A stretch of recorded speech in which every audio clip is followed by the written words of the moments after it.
And I want to welcome to the stage my colleague Sara Jerving, who you all know from her byline as a senior reporter at Devex covering global health. She's based just next door in Nairobi. Sara, the stage is yours. Thanks, Raj. Thank you, and I would like to invite a very special guest, Wanjira Mathai, who is the Vice President and Director for World Resources Institute Africa. Thank you.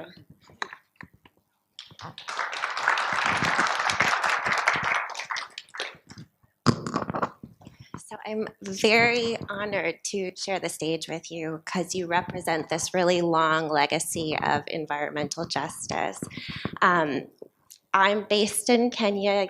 Kenya is your home country, and your mother, Wangari Maathai, is a household name in Kenya, representing kind of the leader of the environmental movement in Kenya globally. She was the founder of the Green Belt movement and the first African woman to receive the Nobel Peace Prize. I'm wondering, and she also, I think what is so powerful is she drove home kind of this, the message around the intersection of environmental justice, human rights, and why it matters. I'm wondering if you can talk a little bit about kind of what your childhood was like with such an inspirational role model as your mother, and how kind of that led to the work that you're doing now. Great, thanks. First of all, thank you for having me. This is great, and I love Devex. So this is what, as Andrew said, we all rely on your great content. Well, my mother loved everything green. She called nature Earth's green dress, and her vision was that we would redress the earth, and she was very deliberate about that. So growing up, we literally planted stuff all the time. Planting shrubs and trees was a celebration, an acknowledgement, a recognition. So my childhood was littered with a lot of planting of stuff. And we lived in a relatively small compound. So we planted, and then when we couldn't plant any more trees, we had to plant flowering shrubs, and we had to do that. But there was this connection with the fact that when you plant something and it changes, you change with it. So that whole conversation between living plants was something that was very important to her. She was very aware and convinced that the environment is the source of everything good. And she said, everything good comes from the environment, so we need to sustain ourselves. She had a very wicked sense of humor, my mother. She used to say to us that, in God's infinite wisdom, she created everything that was needed to sustain human life on Monday, Tuesday, Wednesday, Thursday, and then on Friday, created humans. She said, can you imagine if she had created humans on Monday? They would be dead on Tuesday because there'd be no sustenance. And that story, that sort of tongue-in-cheek always stayed with me, because you have to remember that our every survival is dependent on a healthy environment, and a healthy environment sustains healthy people. Can you talk a bit about how women are disproportionately impacted with the changing climate? Well, there's so many elements of that, right? If you look at the reality that the food we consume every day is largely produced by women. Women across the world, I think that now we say 80% of food production is in the hands of women. Climate change has completely disrupted food production in ways that disrupts not only their ability to feed their families, but also their ability to engage in the business of food production, getting food to market, producing food. And that is because agriculture, especially in our part of the world, is largely rain-fed still. We rely on, I remember as a child, March to May, it rained without fail. And then October and November, it rained again, the second rainfall. And those cycles were very consistent. I left home and I think it had rained for 2 days this rainy season, and it's the end of the rainy season. So those rainfall patterns have completely changed, and it completely disrupts women's ability to produce food.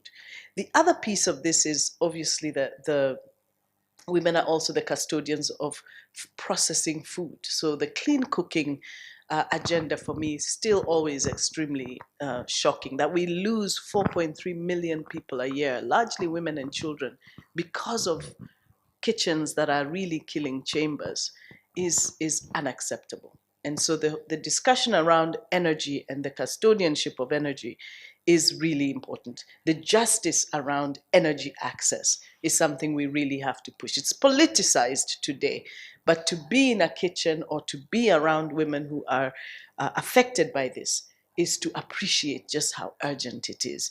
That in fact, the gas transition for cooking is an imperative. We cannot avoid it, not only because most people who cook in the vulnerable South on open fires, which is in Africa, 90% of people in Kenya cook, believe it or not, on open fires.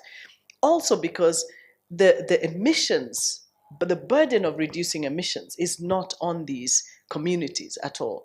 There's an absolute imperative that we solve the clean cooking issue, primarily because of the health impacts on women.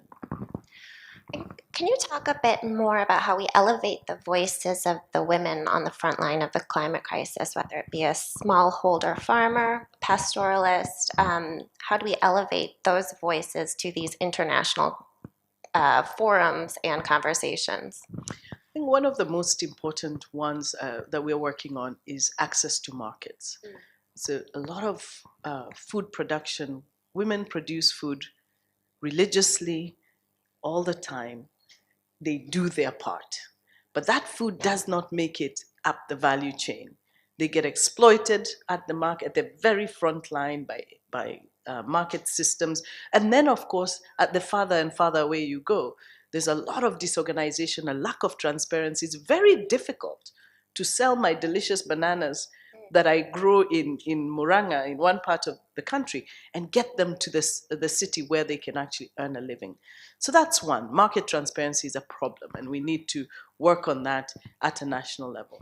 There's obviously also the access to credit. One of the things that fascinated me with advances in financial technology is the fact that today, through the M-Pesa system in Kenya, can you explain that a bit? Yeah, the M-Pesa system is essentially mobile money. It's a mobile money system that was created in Kenya and is now, I guess, pretty much everywhere. But we love to believe that Kenya introduced it to the world, so you're welcome. What that has done, especially for women farmers, is fascinating. There was an analysis that was done around when are the highest transactions registered for borrowing. There's a credit facility, and M-Pesa has created a number of credit facilities to allow small amounts of money to be borrowed, mobile, no collateral, no nothing. And this allows women to transact, to engage on a daily basis, borrow and pay within a 24-hour period. The highest number of transactions were registered at 3 a.m. Women borrow at 3 a.m. what they need to essentially get their produce to market, and they pay almost 100% of them by 7 p.m. within the day. The access to financial solutions like those is central to their ability to engage with markets and get the sort of income. They pay within that time, and they borrow again at 3 a.m. to take their produce to market. That's crucial. That sort of financial inclusion is extremely important. In fact, it's a matter of justice. If we don't do that, we cannot expect them to essentially work their way out of poverty to start, but also to become productive players in the food system, in the food markets, in the food value chain. So the World Resource Institute works to translate research to action. Can you talk a bit about what that might mean, or how you guys are implementing that in the climate space? Yeah, I mean, one of the very interesting pieces of research that has fascinated us since last year, I think many will remember the African Union brought into force the Africa Continental Free Trade Agreement. This was the agreement that is supposed to catalyze, accelerate intra-Africa trade. And when you see that piece of news, it's hard to appreciate what really is the opportunity. But here's the interesting thing. Research shows that intra-Africa trade is at 15%. So only 15% of trade that happens on the continent is between African countries. 15%. That figure is 60% in Europe. No, 60% in Asia, 80% in Europe. That means we are trading with faraway places much more than we are with our neighbors. So the free trade agreement is supposed to open doors for intra-Africa trade. The opportunity for food, for trade in food and food products, and the impact that would have on women is massive. Because the barriers to trade, to engaging in especially food trade, and when we'll all remember what happened. COVID happened and supply chains were completely disrupted. And when 75% or 85% of your trade requires rice to come from Pakistan, then it's impossible to get rice because Pakistan is far and flights are not coming. So that really opened up the reality of catalyzing intra-Africa trade. The evidence around what that looks like, what the barriers are, what it means for the farmer are what we're actually trying to make sure we have very clear policy directions. Where is the problem? Part of the problem is literally at the borders. It is impossible for a woman from Uganda to get her bananas to Kenya without spending hours and, take this, faxing something. Can't even find a fax machine today. But when one of the requirements is that you fax something somewhere, that already is a barrier you cannot even overcome. So it's evidence like that, and then making very clear some of the policy priorities that would essentially unleash the power of an agreement like that. And what sort of conversations are you following in particular at COP, and kind of what do you hope out of these discussions? Well, there are two really important ones. And because it's an implementation COP, these ones obviously are crucial. Adaptation finance is and you heard Andrew talking about the pressure on MDBs, because there's a real frustration with the risk averseness of MDBs. They're supposed to be MDBs for a reason. The D is not a C for commercial. These are development banks, and they need to be a lot more, they take on a lot more risk, because development in the time of climate change is a risky business.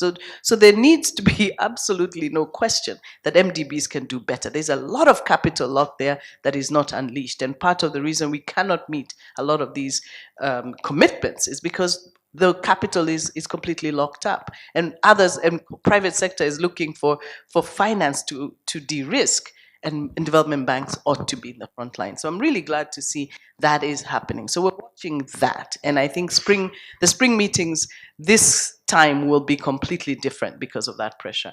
The doubling of adaptation finance is really crucial. We've got to get finance not only out into financial mechanisms, but also locally. How will finance actually flow to the women we are talking about? So locally led adaptation is something I'm following very closely.